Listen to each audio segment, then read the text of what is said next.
Good day, viewers, and welcome to a special interview here on NCN. I am Shukwan Gill, and for this discussion, we will be speaking extensively about the Ministry of Finance's Mid-Year Report 2022. And for this discussion, I have the Senior Minister in the Office of the President with responsibility for finance, Dr. Ashni Singh, joining me. Dr. Singh, it is a pleasure to have you. Thank you very much, Shukwan. As always, it's a great pleasure to be here. Definitely. Minister, let's jump right into what we're talking about. We're talking about the Ministry of Finance's Mid-Year Report 2022, which shows a growth, rather, of 36.4%. How does this projection, as a matter of fact, what we've seen in this report, compare to the projections that we had at the beginning of the year? Sure. So, first of all, once again, let me say what a great pleasure it is to be here. And let me thank you for your interest in the mid-year report, which was published just a few days ago. I want to say at the onset that the preparation and publication of the mid-year report is an extremely important activity in the economic calendar and in the policy-making calendar of government. And it plays an extremely important role not only within government from the standpoint of giving us an opportunity to assess how the economy has been doing since the enactment of the budget, not only from the standpoint of updating our outlook and our projections for the rest of the year, but it's also a very important instrument and tool through which we're able to communicate with the world at large, international investors, domestic investors, the domestic private sector, and indeed all other actors and stakeholders in society on economic developments. And so it's also a very important tool or instrument in the whole architecture of transparent government, reporting periodically on economic performance, updating economic projections and financial projections and so on. You quite rightly pointed out that the most recent mid-year report, the report for 2022, reported the achievement of overall economic growth in real GDP of 36.4%, within which non-oil GDP grew by 8.3%. And we presented an updated projection for the rest of the year that anticipates that our economy will grow by 56% for the full year, and non-oil economic growth of 9.6%. Now, this represents an upward revision of our overall growth projection. At the time that we went to budget, we were projecting growth in the vicinity of about 46%, if I'm not mistaken. And so what we see now is an upward projection, our upward revision in our growth projection, our growth outlook for the rest of the year. This is a reflection of a number of developments. It's and I'm going to come back a little bit into what went into the updated projection. But let me say first of all that if we were to focus only on the first half year that has elapsed so far, on the whole, I would say that the economy has done incredibly well, considering the challenges that we've had to confront and the severity of the shocks that we've had to face as a country, and indeed as a country operating in an extremely vulnerable and fragile global setting. And so the fact that our economy has been able to withstand these shocks, and I can come back and speak a little bit about those if you'd like me to, the fact that we've been able to withstand these shocks and grow at the rate that we've been growing is most commendable. It's the achievement of the 36% growth in the first half of the year is reflective certainly of government's policy stance. As you know, we place the strongest level of importance, we attach the strongest level of importance as a government on the achievement of strong and sustainable economic growth. But it's also testimony to the efforts being made by the private sector to continue to invest and to expand, which they have been doing in response to the policy environment that we've created. So the outlook remains positive. I would say, in fact, the outlook is probably even more positive now than it was at the start of the year when we would have done the budget. A number of sectors are doing better than we had anticipated at the time of the budget. Oil and gas, for example, is doing well, doing indeed even better than we'd expected. And a number of other sectors are similarly doing even better than we'd expected. Others are facing some challenges, particularly those that have been more acutely affected by the extreme and erratic weather that we've been facing. Some of the subsectors within agriculture, for example, have been facing some challenges, particularly in terms of a timely recovery from the 2021 floods. But others, largely as a result of the support that we've provided to help food production get back on its feet. You see, for example, in the other crop sector, very strong growth in other crops. And that's reflective of the emphasis that we've placed on getting the other crop sector back up into production. And so I suppose the bottom line would be that the outlook remains very positive for Guyana. Our growth, the updated growth projection of 56% for 2022 represents an upward revision of what we had initially anticipated at the time of the budget. And if I might say so, very importantly, this outlook is, of course, reflective of the incredibly exciting things that are happening in oil and gas. But very, very importantly, and I want to emphasize this, the outlook for the rest of the year also reflects a very strong picture in relation to the non-oil economy, which is extremely important for us because, first of all, from the standpoint of any resource-based economy, it's important to have a strong non-resource sector. It's important from the standpoint of economic diversification. And secondly, as a government, we've placed a lot of policy emphasis on ensuring economic diversification. And so the continued strength of the non-oil economy is, in fact, something that we are pleased to observe, and it represents, I believe, a vindication of the emphasis that we've placed on ensuring economic diversification and a strong non-oil economy. Minister, permit me to ask, in relation to the oil and gas sector, how much of the massive 36.4% that we've seen, how much of that is attributed to the burgeoning oil and gas sector? Sure. So oil itself has recorded very strong growth, as you've seen in the report. So simply the value added created by the oil and gas sector itself, that is to say, the growth in its production, that on its own is, of course, a significant contributor to overall growth. But of course, oil and gas also feeds into the economy through multiple other channels. And so you have the growth in the oil and gas sector driving support services for the oil and gas industry.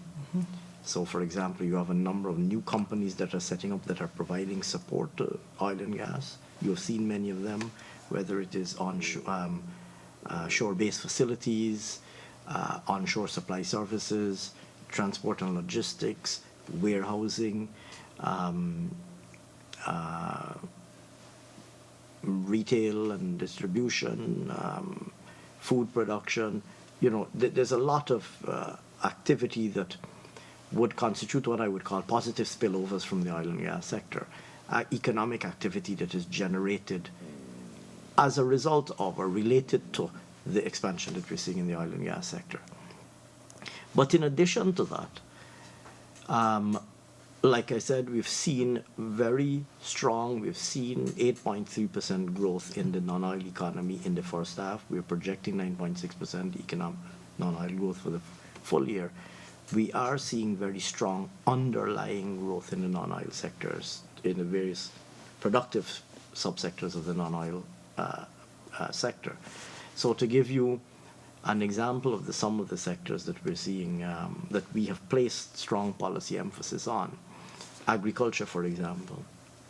And here I'm speaking not just about traditional agriculture.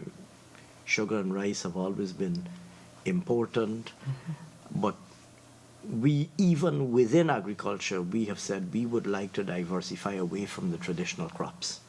We recognize the inherent vulnerability that arises from being too heavily dependent on one or two crops or one or two products, outputs.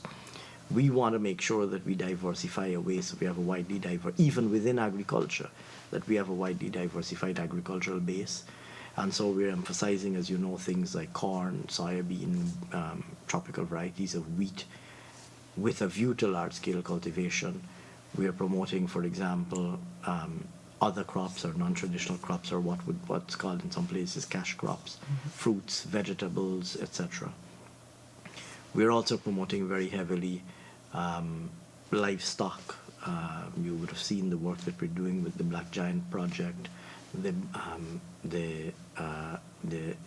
sheep, the project, the Black Belly Sheep Project with Barbados, the aquaculture and the fish farming and shrimp farming, all of which constitute efforts to diversify even within agriculture.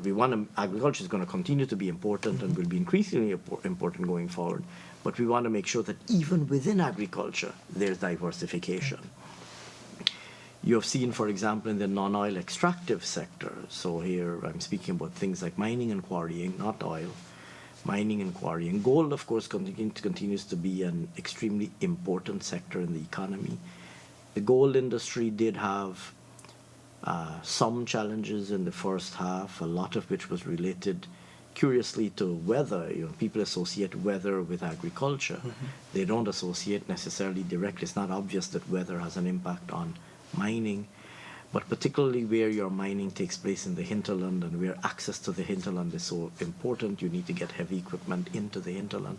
The rains have really been battering our hinterland-based industries. Both mining and forestry have had to grapple with the reality that accessibility has continued to be a very severe challenge. And so gold the sector has done decently, but it has had some challenges largely because of accessibility issues. But it continues to be a sector that we place a lot of emphasis on. And had we not implemented the policy measures that we've implemented, the sector, in fact, would have faced even greater challenges. So, for example, as you know, we have done a lot of work to support the mining sector. We, for example, took off the taxes on fuel, gasoline and diesel. Diesel, of course, is a critical input into the mining industry. We revisited the tax regime, the tributous tax and the final tax that is applicable to the mining sector. As you know, we recently enacted legislation there. We've been investing heavily in hinterland roads, specifically recognizing how critical accessibility is for our hinterland-based industries.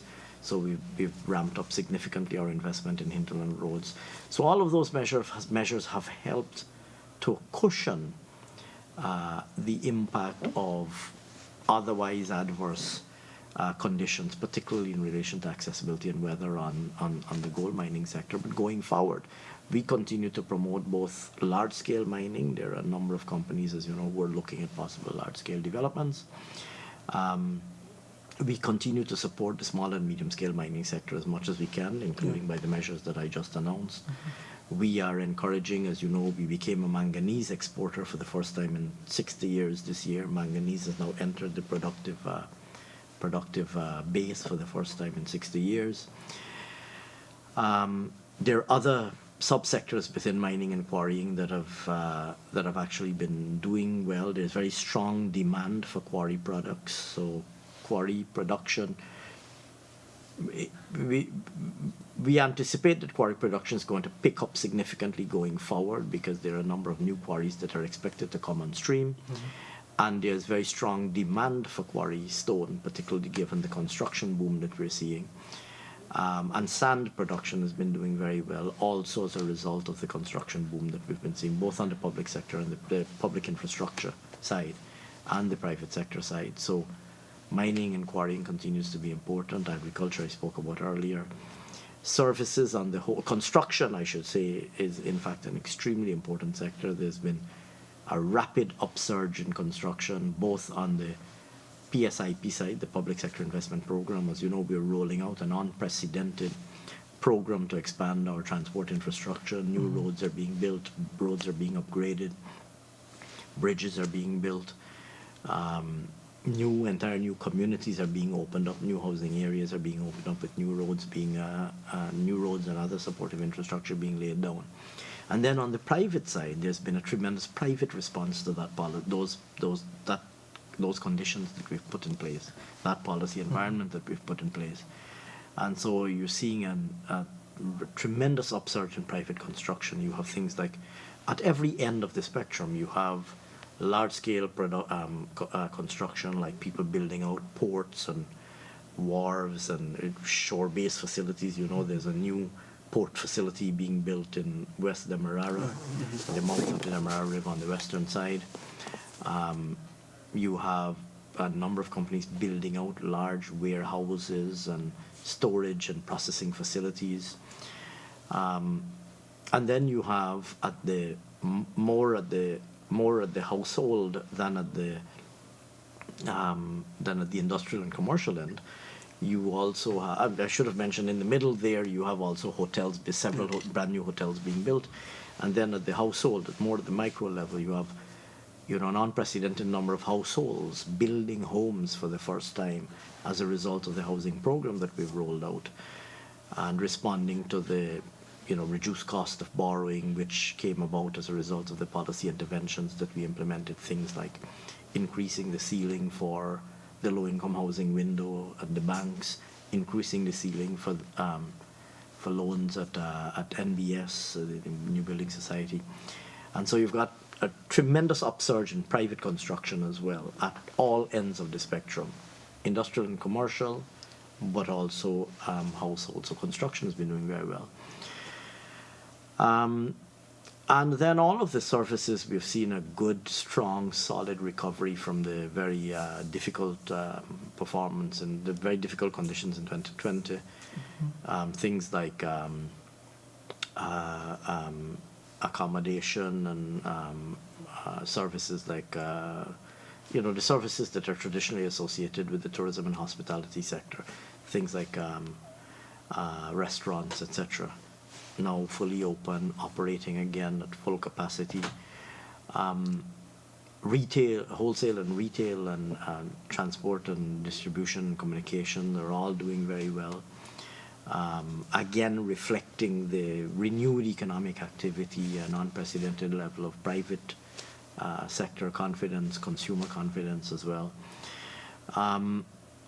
And so across the entire services spectrum, we've seen tremendous growth, which is also, of course, incredibly exciting.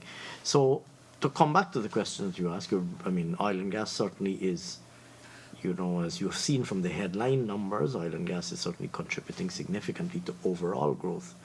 But we are actually recording very strong non-oil growth as well. And that non-oil growth is very broadly diversified and certainly not concentrated amongst what would have been regarded as historically the traditional sectors of our economy.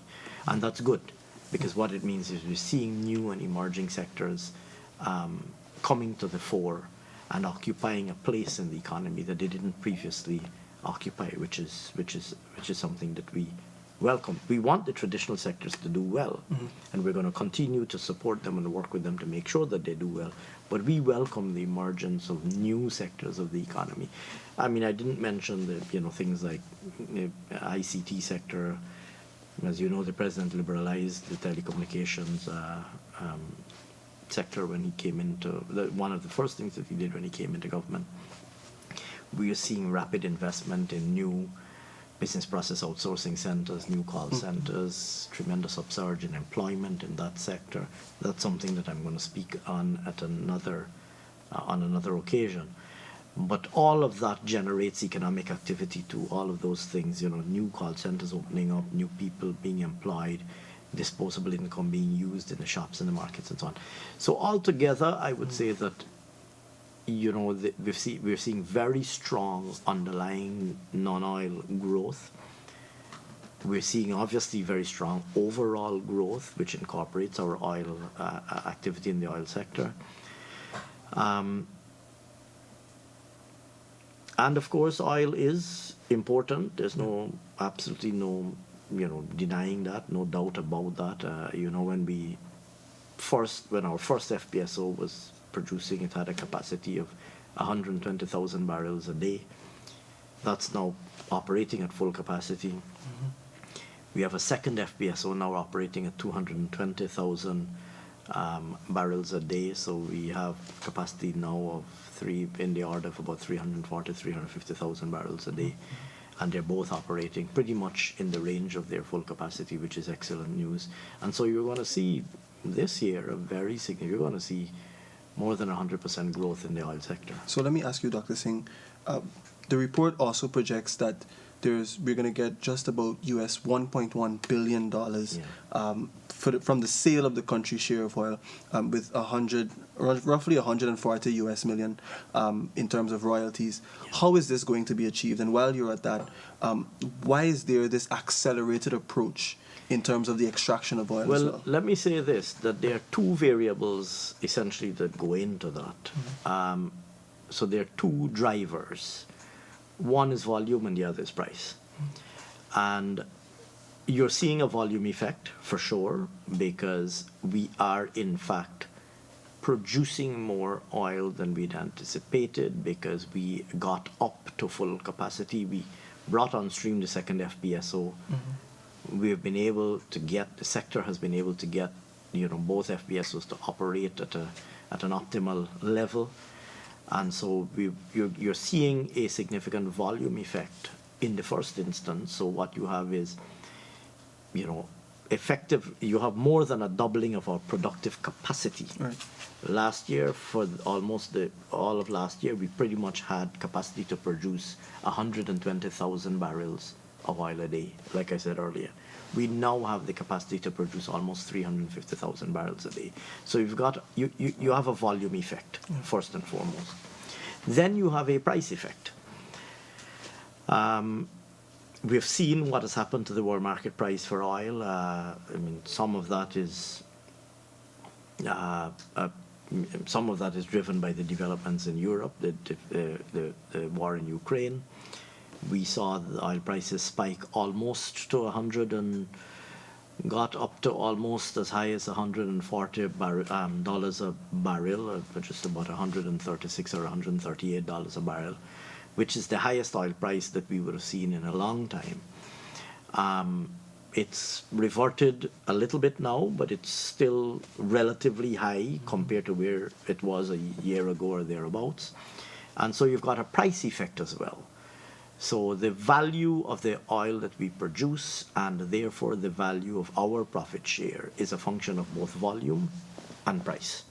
And that gives the value. So the updated projection of $1.1 billion of profit oil, and I think just about 150 or just under 150 million, 1.1 billion of profit oil and just under 150 million of royalties. That reflects both volume and price, the value that will be produced.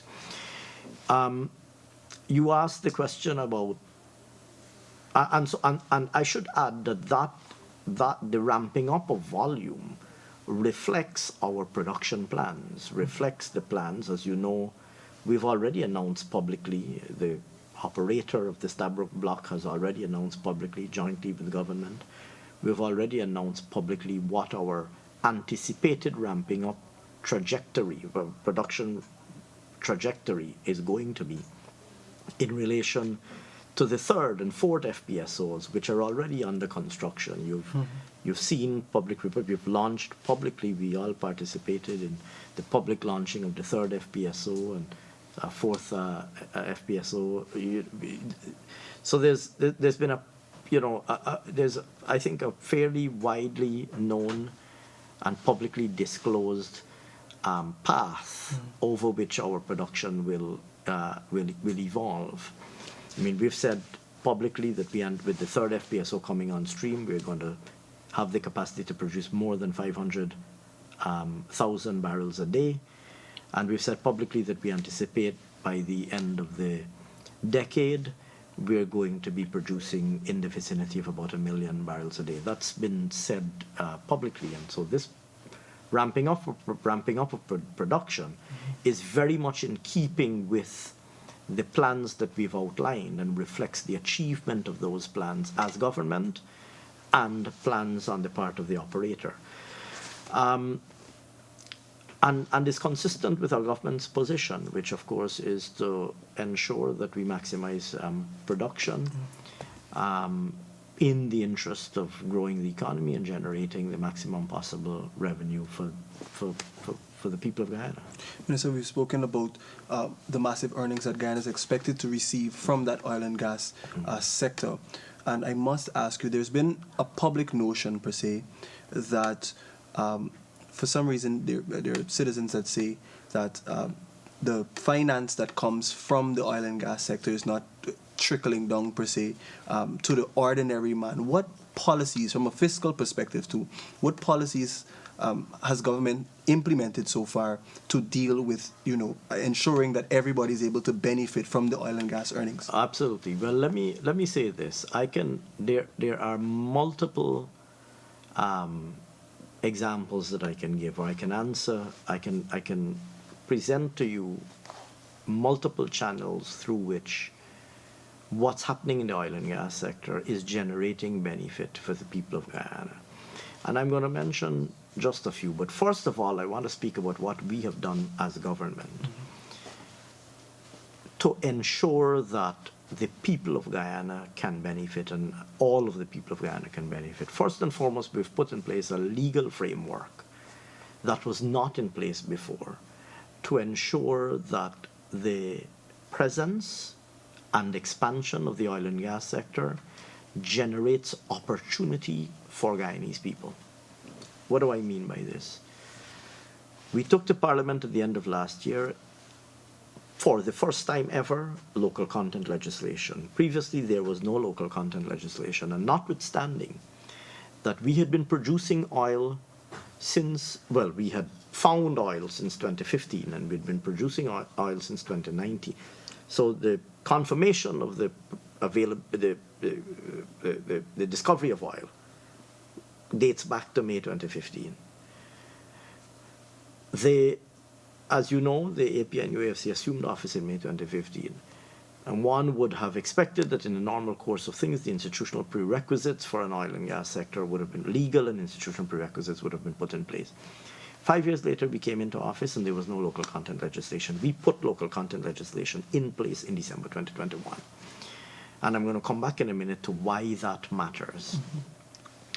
We put in place an updated NRF, Natural Resources Fund Act, to ensure greater transparency and accountability in the management of our oil revenues and of our oil resources, the proceeds of our oil sector.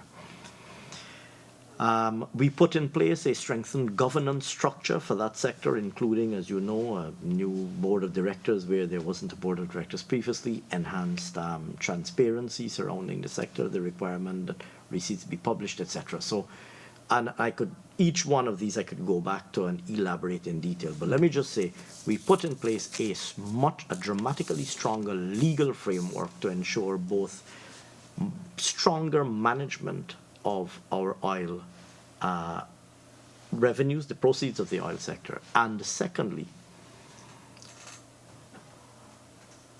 a legal framework where one did not exist previously to ensure local content, minimum local content is achieved. So that's the first thing.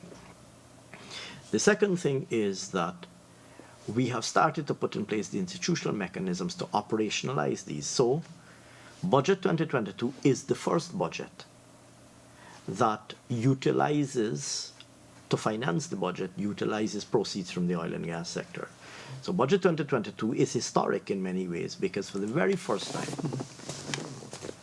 oil revenues constitute a part of budgetary financing. And in this particular case, Budget 2022 includes a projected transfer of $607 million to the consolidated fund, intact from the Natural Resources Fund to the consolidated fund, in a completely transparent manner, reflected in detail in the budget documents to finance projects, programs, and initiatives that are outlined in the budget. And I will come back again to that and give you a few examples of those.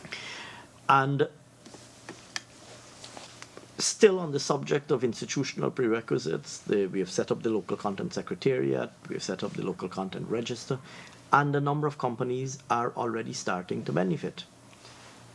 Now, in order to meet the local content requirements, the operator and their contractors, their first tier 1 contractors, have to meet certain minimum thresholds in relation to equity participation by Guyanese, supply of goods and services by Guyanese companies, senior management positions to be held by Guyanese, and employment, minimum levels of employment by Guyanese.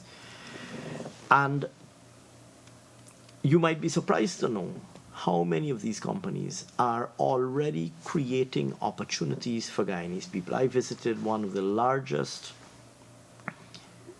global services companies, a company that operates around the world, providing services to ExxonMobil. Not only ExxonMobil, to big oil companies, oil majors all around the world. I visited their operations a few months ago. It was publicly reported.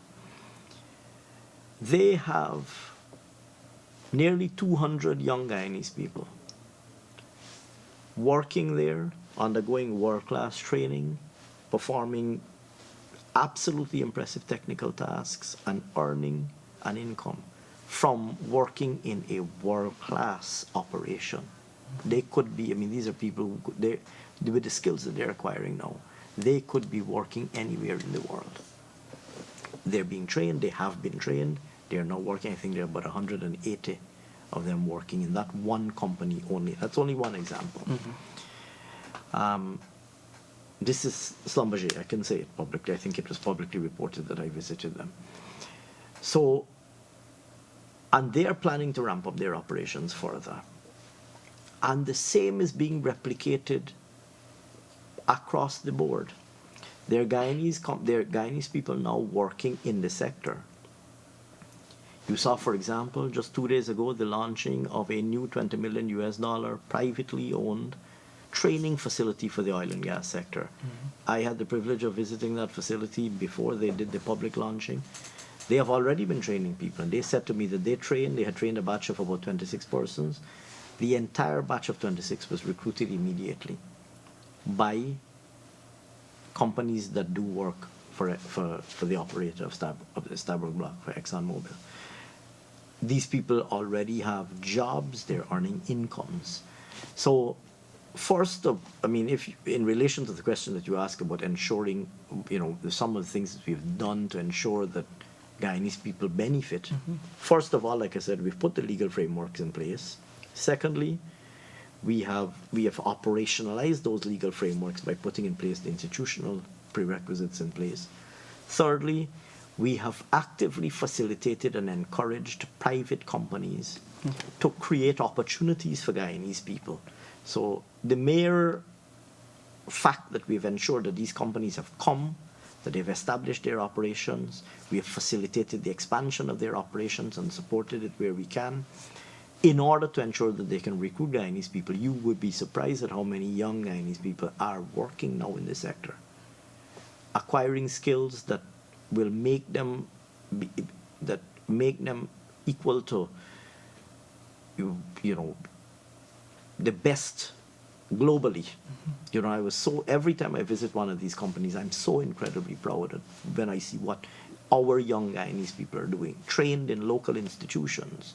These are graduates of the University of Guyana, graduates of the Government Technical Institute or one of the other technical institutes across the country, doing world-class work. It fills me with pride to see young Guyanese people, you know, playing that role. In addition to that, we have committed and we've already started rolling out accelerated training programs to make sure that, and these are obviously financed out of the budget, publicly financed training programs to make sure that even more Guyanese people can take up those roles. So, for example, we've put in the budget this year an allocation, and we've already started work to develop the Guyana Technical Training College in Port Morant, which is going to include the old Gaisuko Training School, it's going to include the National Oil and Gas Institute, and it will include the Tourism and Hospitality Institute. The National Oil and Gas Institute is being developed in partnership with ExxonMobil at that location.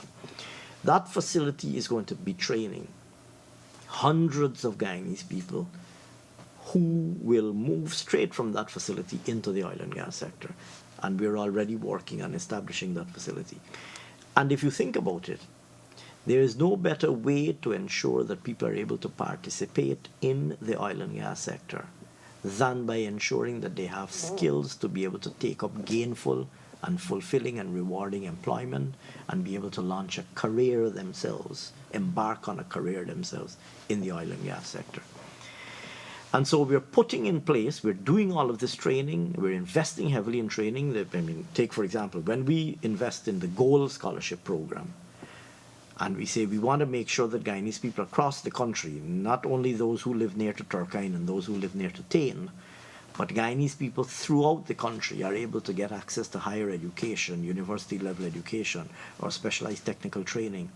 We're not doing that because getting a university-type training is an end in its own right.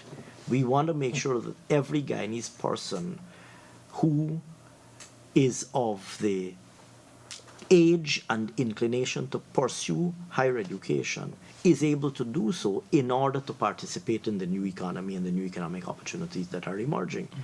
So these people are acquiring new skills, the beneficiaries of the Gold Scholarship Program, they're acquiring new skills which will increase their own value in the labor market, in the economy of tomorrow. That's an example of how people are benefiting. Similarly, we're investing in education more broadly. You've seen what we've been investing heavily in ensuring universal secondary education as a feeder into tertiary education, investing heavily in technical and vocational education. All of those are channels through which Guyanese people are benefiting. And then, of course, we have tried to strengthen the social safety nets that we've been providing. And in particular the support that we've been providing to vulnerable vulnerable sections of the population. We recognize that a lot of people were terribly affected by the floods last year. You know, we've been providing some immediate relief to help people to get back up on their feet, to resume production and productive activity. We've resumed the cash grant, and we've rapidly increased the cash grant from when we came into office. The cash grant, this is the cash grant to persons of school age. Now we've increased the cash grant this year to $30,000 per student, per child going to school, and we've expanded it to include private schools as well. That's another example of an investment that we're making, not just, the cash grant to encourage people to go to school shouldn't be seen as, just a standalone initiative. It's an investment in ensuring that every single young Guyanese person today must be able to get a decent education. Yeah. And we want them to get a decent education, not just because a decent education is a beautiful thing or something worth talking about. We want every single young Guyanese person to get a decent education so that they can get a good job, or so that they can participate meaningfully in the economy going forward. And I maintain, and our government maintains, there's no more important investment that we can make as a government than investment in the education of our young people. And so there are multiple, like I said, multiple channels through which people have benefited. And I mean, if you take, for example, the local content legislation, there are a lot of companies now, increasingly Guyanese companies, who are supplying, if they're not supplying Exxon directly, they're supplying Exxon Tier 1 contractors, they're providing goods and services, they're employing people, they're employing more people, they're able to pay more, pay incomes to their employees. That is a quiet that's a development that is taking place quietly, and it's gaining momentum. Mm-hmm. You know, you'd be surprised at some of the sectors that are providing services to ExxonMobil, and it's happening quietly, and indeed it's happening rapidly.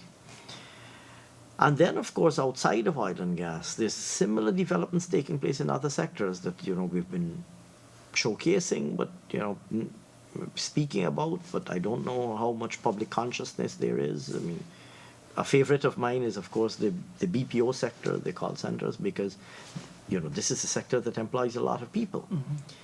You know, this is a sector, when we came into government, the sector probably employed maybe just under 1,500 persons or thereabouts. Today, that sector employs almost 5,000 persons, and growing. You know, you've seen some of these are global companies. You've seen job fairs being hosted. Teleperformance hosted a job fair in Berbice recently. I was there. ITEL, I think, hosted a job fair just the other day. I believe they hosted a job fair in Georgetown on Saturday. We have a new call center operating in Linden, owned by a Guyanese entrepreneur. Mm-hmm. They have created probably about 150 jobs, and they're looking to ramp up to about 250 jobs once they get up to peak. These are all things that these are all the result of investments being made by government in order to ensure that the economic well-being of our people is improved, in order to ensure that Guyanese people are able to acquire skills and are able to get jobs and are able to achieve economic independence. Dr. Singh, as we conclude our conversation about the mid-year report 2022, a bit earlier in the year there was a massive conversation surrounding the inflation rate, or the projected inflation rate. So for the mid-year, where we are now, tell us a little bit about how government has been able to manage that inflation, sure, especially considering what is happening globally. I'm absolutely glad that you mentioned that, because it's obviously an important issue. Mm-hmm. Cost of living goes to the core of people's well-being. And it's an issue that, you know, has affected the entire world, and Guyana has certainly not been immune from it. I'm also glad that you mentioned it, because it's important to understand that the growth that we've achieved was achieved in the face, mm-hmm, of very severe challenges. Not only COVID-19, not only the war in Ukraine, but the impact that those developments had on things like the global supply chain, with the cost of freight going up dramatically, the cost of oil going up dramatically, the cost of certain food products going up dramatically, like wheat, etc., because, of course, between Russia and Ukraine, they produce quite a lot of oil, they produce quite a lot of wheat, etc. So you've had, and then, of course, with the lockdowns in China, with China's zero COVID policy, you know, that has also impacted on the global logistics network and the global and indeed on global production. So the reality is that there's a very harsh global environment in relation to production and prices. And the reality is that as a small price-taking economy, which is what Guyana is, some of that, of course, has fed into the Guyanese economy. You know, we're just like everybody else. We're buying oil at world market prices. We're buying construction materials, steel and others at world market, cement and others at world market prices. We're buying wheat at world market prices. And so it's unavoidable that some of this in global inflationary pressures have been imported. We recognize this as a government, and we want to make sure that we cushion the impact as far as we possibly can cushion the impact of these imported inflationary pressures on the domestic population. So what are some of the things that we've done? First of all, fuel prices affect everything: cost of transportation, cost of production, because in mining, in agriculture, in every aspect of activity, people use fuel. In fishing, people use fuel, etc. We moved, from the time we came into government, we reduced fuel price, the taxes on fuel from 50 to 35%, then from 35 to 20, then from 20 to 10, and then from 10 to 0. To the point now where we're at, where we have completely removed excise taxes on fuel. What that has enabled is it has enabled the impact of the imported escalation in fuel prices to be cushioned. So in other words, the full impact is no longer felt because the government is not collecting any taxes on fuel anymore. So that's one. Secondly, what else affects the price of all imports? Freight. And freight costs, whereas a container from China used to cost maybe $3,000 a year or two ago, it now costs in the order of $18,000 to $20,000. It went up as high as that. Just a few months ago, it would cost you like $18,000 to get a container landed in Guyana. And this has had a devastating impact. I've had members of the private sector say to me that sometimes the cost of shipping the container is more expensive than the cost of the items in the container. I've had the private sector, as you know, we maintain a close engagement with the private sector through the Private Sector Commission and the other umbrella bodies. I've had many members of the private sector say to me that sometimes they bring a container, and the cost of the goods in the container is less than the cost to ship the container and land it in Guyana. So we implemented an initiative whereby we put a cap on the cost of freight that is used for the purposes of determining the CIF value, for the purposes of calculating import taxes. So the taxes are calculated on the CIF value, the cost of landing the goods in Guyana. So that includes not just the cost of the goods, but the cost of the freight to get the goods in Guyana.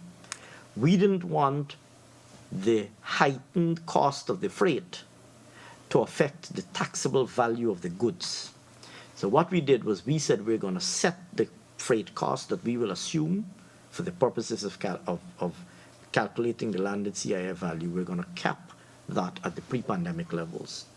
So that alone pumped billions of dollars, I shouldn't say pumped billions of dollars back into the private sector, but it freed up the private sector of having to pay billions of dollars of what would have been additional taxes on the CIF value.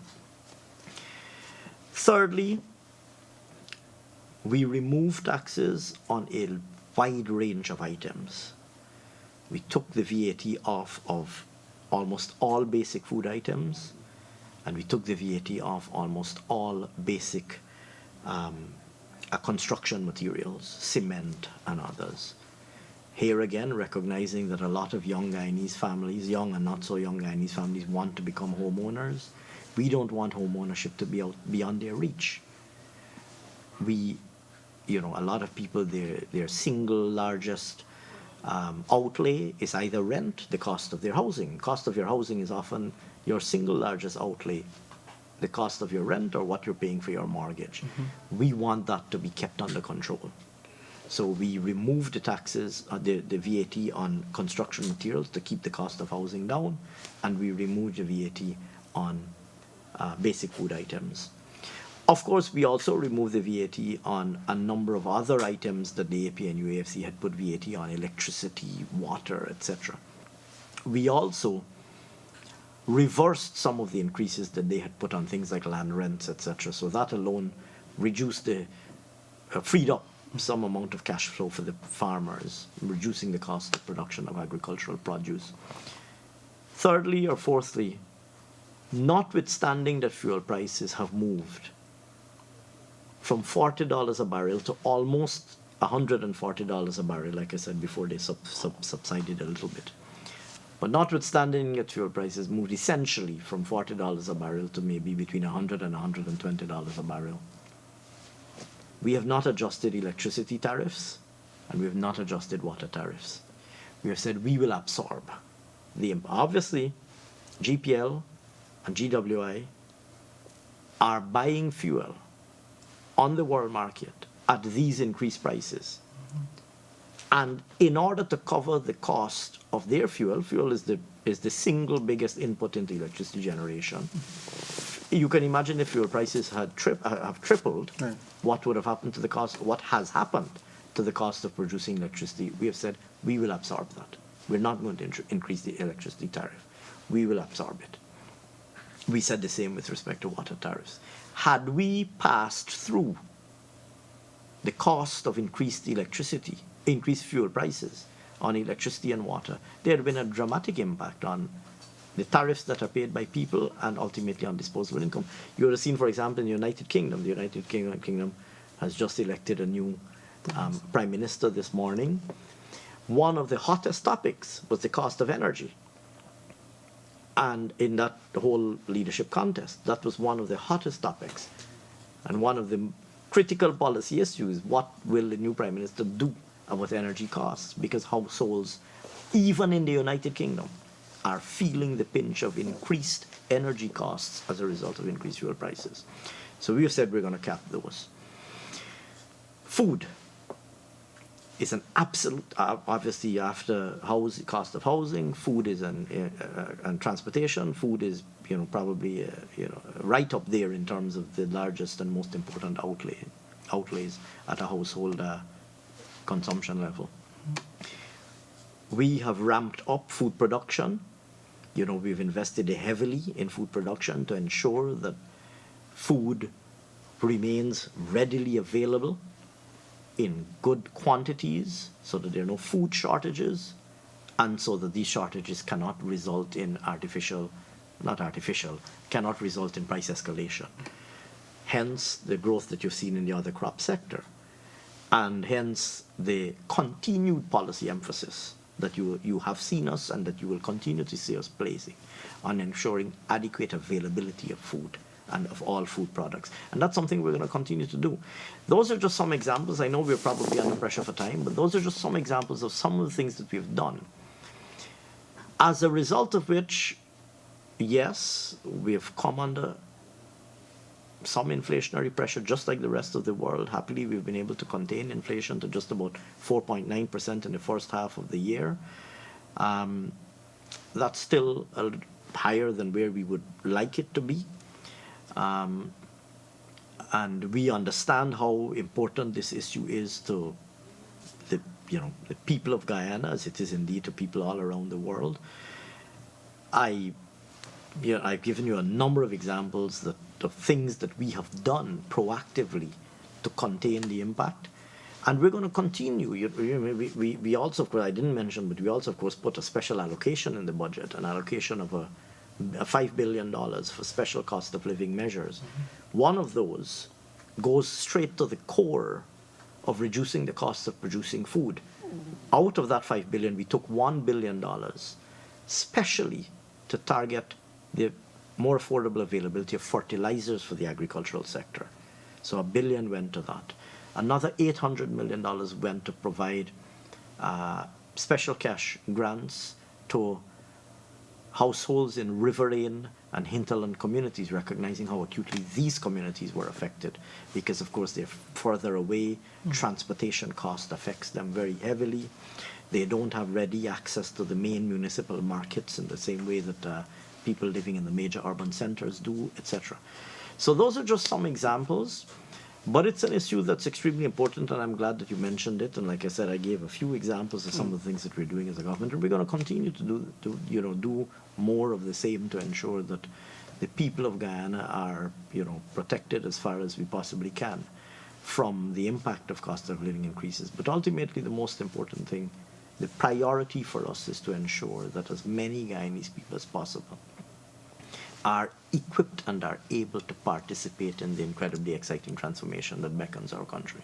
Dr. Singh, I want to thank you for taking the time to have this discussion here with me on the Mid-Year Report 2022. This has been a special conversation here with Dr. Singh, Senior Minister in the Office of the President with responsibility for finance. I'm your host, Shaquan Gill, saying bye for now. Thank you very much, Shaquan. Very good.